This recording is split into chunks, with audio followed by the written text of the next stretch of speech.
जय Hind. Nitesh study class में आप सभी का स्वागत है। आज हम बहुपद को देखेंगे जिसमें बहुपद की घात, किसी बहुपद का जितना भी घात होगा वह उस बहुपद का घात कहलाता है। इसके बहुपद तीन प्रकार का होता है।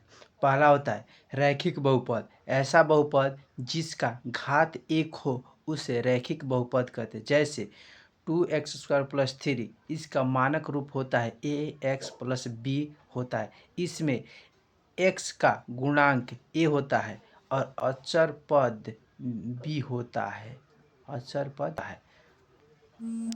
इसके बाद द्विघात बहुपद होता है। ऐसा बहुपद जिसका घात 2 हो उसे द्विघात बहुपद कहते हैं। जैसे 2x² + 6x + 1, इसका मानक रूप होता है ax² + bx + c। इसमें x² का गुणांक a होता है, x का गुणांक b होता है और अचर पद इसमें c होता है। इसके बाद त्रिघात बहुपद होता है। ऐसा बहुपद जिसका घात 3 हो उसे त्रिघात बहुपद कहते हैं। जैसे 4x³ + 5x² + 7x + 5, इसका मानक रूप होता है ax³ + bx² + cx + d। x³ का गुणांक a कहलाता है, x² का गुणांक b कहलाता है और x का गुणांक c कहलाता है और अचर पद इसमें d होता है।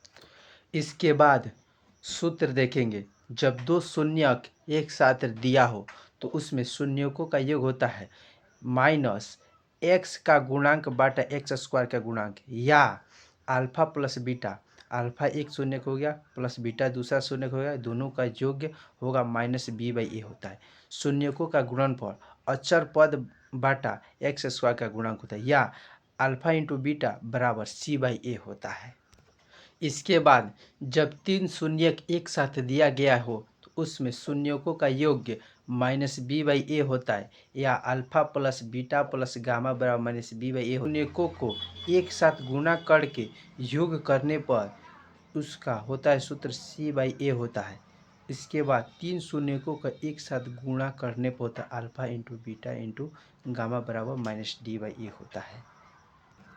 इसके बाद द्विघात बहुपद का सूत्र देखेंगे जिसमें होता है x² - alpha plus beta × x plus alpha × beta होता है, या x² - शून्यकों का योग × x प्लस शून्यकों का गुणनफल होता है।